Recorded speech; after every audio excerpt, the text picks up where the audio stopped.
noong tumatanda ay mas naging nakakabahala. What's up mga suki? Gusto ko lang pong i-share itong payag ni Senadora Amy Marcos. Tungkol po ito ng isang araw ng rally ng INC. Ito po ay nakakabahalang speech ni Senadora Amy Marcos na ang kanyang kapatid na si PBBM ay gumagamit ng ipinagbabawal na gamot. I-watch na lang po natin mga suki itong pahayag ni Senadora Amy Marcos at paki-comment po kung ano po yung masasabi nyo sa kanyang pahayag. Ingat po tayo lagi mga suki at sana po maging maayos lahat at saka managot yung mga korap sa ating gobyerno. Batid ko na nagda-drug siya.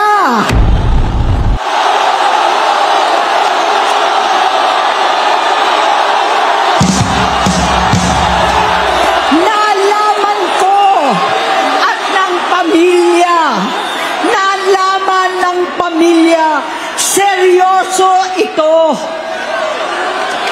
Minsan, kami ng Presidential Guard at Metro Gompa ang naglilinis tuwing nagpa-party po sila.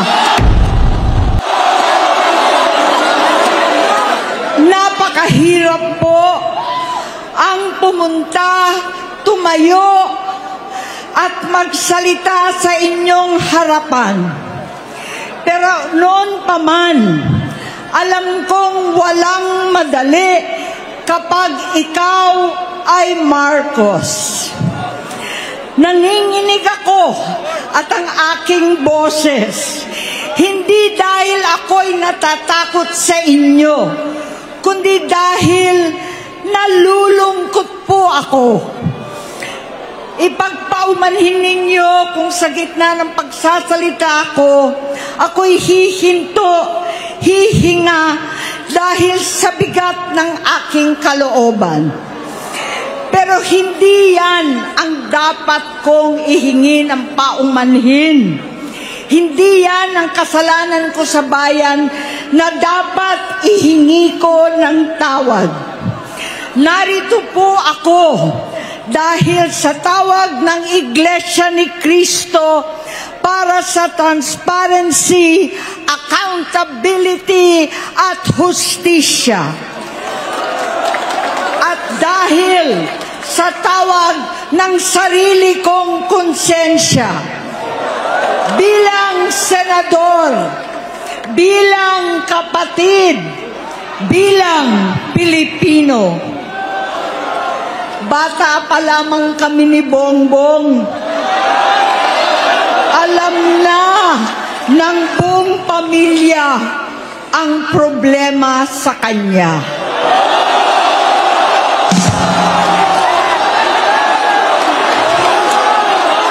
Sa totoo lang, mababasa naman ng lahat ang mga testimonya ng aking ama patungkol sa kanyang ugali at gawain. Noon, dahil may tatay pa kami, hindi ko pa siya responsibilidad. Noong tumatanda, ay mas naging nakakabahala. Batid ko na nagda-drug siya.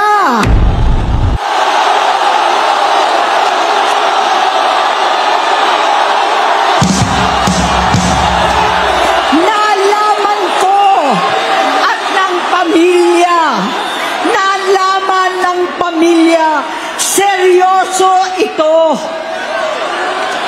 Minsan, kami ng Presidential Guard at Metro Gompa ang naglilinis tuwing nagpa-party po sila.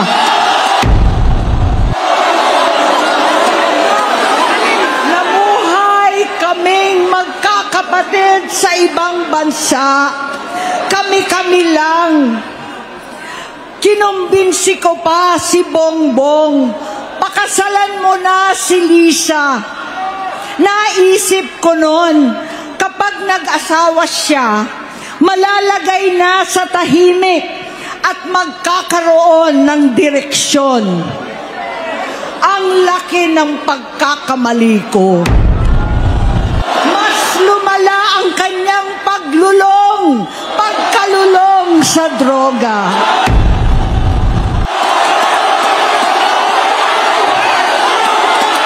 Dahil parehas pala silang mag-asawa.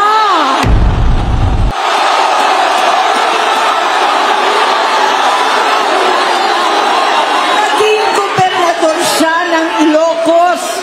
Alam ng mga tao doon na halos hindi siya pumapasok. Tuwing kukumprontahin ko siya, ay nagsasabi siyang magbabago na siya, aalisin na niya ang bisyo. Hanggang sa may nagsumbong na naman sa akin na sa paggising pa lang sa umaga, kasabay ng almusal, marijuana pala.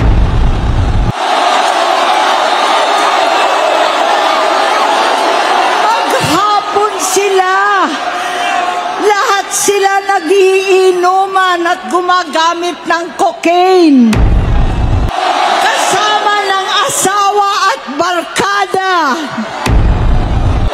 Tulad ng ama ko, kinastigo ko ang mga barkada niya. Ang nasirang si Bong Dasa, si Edvi Cruz, Inigo, Tony Boy, Sap Anton, alam po ninyo yan. Paano nagre-resign na sa takot ang mga pulis nila at staff dahil sa lumalalang bisyo. Inayos ko sila dahil gusto niyang ituwid ang buhay niya. Gusto niyang mag-vice-presidente. Hindi siya pinalad at lalong nagkaroon ng oras para sa bisyo. Simula noon, naging malabo sa amin ang lahat. Kaysa mag-away, bigla na lamang lumayo ang loob namin sa isa't isa. Noong 2016, kasabay ng kampanya ni dating Pangulong Duterte laban sa droga, lumabas ang pangalan ni Bongbong sa listahan. Nakasama siya sa listahan ng mga celebrities, mga artista, Maricel Soriano at iba pa. Masinsinan kong kinausap si Pangulong Rodi. Halos manikluhod ako. Sinabi kong ayon sa kapulisan, dapat unahin, usigin ang mga pusher at saka na lamang sagipin ang mga user. Naligtas si Bongbong. Labis ang takot ko at pag-aalala. Kinausap ko siya at nagsabi siyang talagang siya ay nagbabago na. Muli at lagi, hindi ako nawalan ng pag-asa. Ako'y naniwala ulit. Mula noon na natatanggap ko na lang na balita tungkol sa kapatid ko ay regular na pagpapadoktor. Kaya kumalma naman ako. Inisip ko, totoo dahil naopera na ang tuhod niya sa gout. Siguro, totoo na ito. Hanggang nito, nalaman ko na tuloy ang paggamit niya sa mga party, nagarapalan, naghahain ng droga. Pinagmamalaki pa ng mag-asawang kayang-kaya nila ang microdosing ng cocaine. Hati-hatiin daw para 4 na beses sa isang araw. Hindi mabibisto. Ang pampapadoktor, pinalabas nilang pag-stem cell. Nagpapalit daw ng dugo, nagpapa-blood transfusion. Kayang-kaya raw, hindi ko maintindihan ang pinagsasabi. Noong 2021, kahit papano, nagkikita kami at nagkakausap. Sumamba siya sa aking talagang hinintunan niya. Naniwala ako kasi sabi niya gusto niyang tumakbo. Ang sabi ko, tutulong ako sa abot ng aking makakaya. Ipinakilala ko si Bongbong kay Inday. Naging magkatandem sila. Pagkatapos noon ay biglang hindi na niya ako ulit kilala. Kahit si Inday, nagtataka, bigla ako na itsapwera. Kahit ganon, nangampanya pa ako para sa kanya, kahit si Inday na lang ang aking nakakausap. Hindi ko alam bakit ako nakaban sa headquarters nila sa Mandaluyong. Hindi ko alam bakit walang nagre-report sa akin tungkol sa kampanya.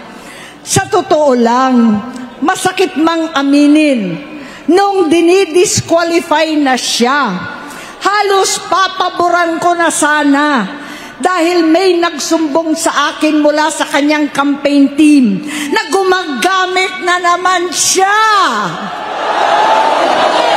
Nung sinabihan ko, siya at mga taong nasa paligid niya, nagkaisa silang tuluyan akong alisin sa kampanya na ako naman ang bumuo. Sinabi nilang gusto ko na siya ay ma-disqualify para ako ang pumalit. Hindi totoo yun. Iniisip ko ang kalagayan ng aking kapatid at paano siya magsisilbi kung ganyan ang kalagayan niya. Pero pinaparating sa akin na hindi siya lulong at minsan na lamang tuwing nagpa-party. Hindi ko maipaliwanag bakit gusto kong maniwala at hindi mawalan ng pag-asa. Noong nanalo siya, naging pinakamalayo na kami sa isa't isa. Maliban sa opisyal na tagpuan at kapag pumupunta yung nanay namin, hindi ako sumama sa loob ng 3 taon dyan sa Malacanang. Dahil lantara na doon ang inuman, ang paggamit nila ng cocaine at mga bawal na gamot. Hindi ba ninyo nakikita, naririnig, kakaiba na siya magsalita. Hindi na maintindihan kung ano-ano na ang sinasabi at wala na sa sarili. Nagtatago sa kabaitan niya ang pang-aabuso niya sa droga. At nagbunga na ito ng mga nakakapinsalang maling desisyon. Hinayaan niyang kumilos ang mga nakapalibot sa kanya. Yung mga umaastang presidente habang nilululong siya ng mga ito. Hindi na kami nagkausap. Sa harap ng publiko, pinipilit kong magmukha kaming maayos. Pero wala na kaming koneksyon. Hindi ko hinihiling na maunawaan ninyo ako, lahat kayo. Sa palagay ko, ang makakaunawa lamang sa akin ay ang mga pamilyang may pinagdaanan sa adiksyon, sa inom, sa sugal, sa alak, sa bisyo, higit sa lahat, sa droga. Pagka hindi ko siya nakakasama, buong aking loob na ipasok sa institusyon, ipagamot, iparehab ko na yan. Pero tuwing maghaharap kami noon, hindi kaya ng aking kalooban na gawin yon. Tuwing magsasabi siya sa akin na magbabago na siya, hindi ko siya kayang tiisin. Hindi ko kayang ipagkait sa kanyang pagkakataon at pagbabakasakali, umaasa ako at laging nananalangin na sana, oo nga, nagbago na siya. Hanggang dumating ang 2024 at 2025, yung bisyo niya na ang dahilan ng pagbahak ng korupsyon, kawalang direksyon, at maling-maling mga desisyon. Walang accountability, wala nang hustisya. Hindi na niya alam ang nangyayari. Hindi na pinapaalam sa kanya ang mga pangyayari. Sinamantala ng mga ito ang paggamit na ng droga.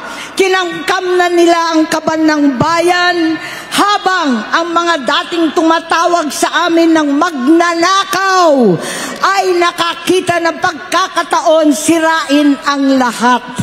Nagagamit na nila si Bongbong para sirain si Inday. Itinutulak pa nila si Bongbong at ang bayan sa bangin para umastang tagapagligtas. Mula sa pagtraidor at pagpapahamak kay VP Inday, sa confidential funds na kung tutuusin ang galing naman sa